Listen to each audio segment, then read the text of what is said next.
আজকে আলোচনা করব হার্ট অ্যাটাক ও স্ট্রোকের মধ্যে পার্থক্য।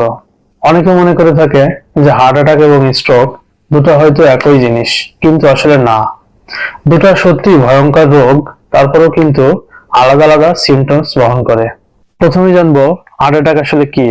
হার্ট অ্যাটাক হয় তখন যখন আমাদের হৃৎপিণ্ডে রক্ত চলাচল বন্ধ হয়ে যায়। আর এই রক্ত চলাচল বন্ধ হলে আমাদের কি ধরনের প্রবলেম হয়? কারণ তখন হার্টে অক্সিজেন সরবরাহ বন্ধ হয়ে যায় আর কোষগুলো মারা যেতে শুরু করে, যার ফলে সেটি হার্ট অ্যাটাক হয়ে থাকে।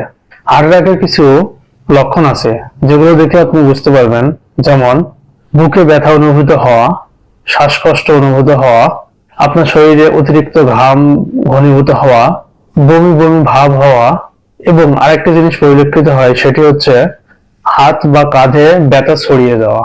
এই লক্ষণগুলো যদি আপনার মধ্যে থেকে থাকে তাহলে বুঝবেন যে হার্ট অ্যাটাকের সম্ভাবনা রয়েছে। এখন জানবো স্ট্রোক সম্পর্কে। স্ট্রোক হচ্ছে মস্তিষ্কের রক্তক্ষরণ। এটি আসলে কিভাবে হয়ে থাকে? স্ট্রোকটা হয়ে থাকে আমাদের মস্তিষ্কে যে শিরা থাকে, শিরাগুলোই রক্ত প্রবাহ বন্ধ হয়ে যায়। আবার অনেক সময় শিরাগুলো ফেটে রক্ত বাইরে বের হয়ে যায়, তখন সেটাকে আমরা স্ট্রোক বলে থাকি। যার ফলে আমাদের মস্তিষ্কের কোষগুলো নষ্ট হয়ে যায়। স্ট্রোকের কিছু লক্ষণ পরিলক্ষিত হয়, যেমন হঠাৎ করে আপনার মুখ বেঁকে যাওয়া, বা স্পষ্ট করে আপনি কথা বলতে পারছেন না, অর্থাৎ কথা জড়িয়ে যাওয়া। অনেক সময় হাত পা অবশ হয়ে যায় বা চোখে ঝাপসা দেখা যায়। এই লক্ষণগুলো যদি আপনার ভিতরে পরিলক্ষিত হয় তাহলে আপনি অনুমান করে নেবেন যে এটা আপনার স্ট্রোক হওয়ার সম্ভাবনা রয়েছে। হার্ট অ্যাটাক আক্রমণ করে আপনার হার্টকে, আর স্ট্রোক আক্রমণ করে আপনার মস্তিষ্ককে।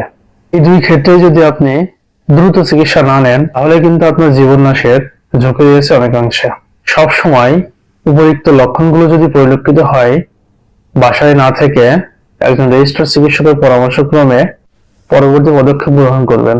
সুস্থ থাকুন, ভালো থাকুন। ধন্যবাদ সবাইকে।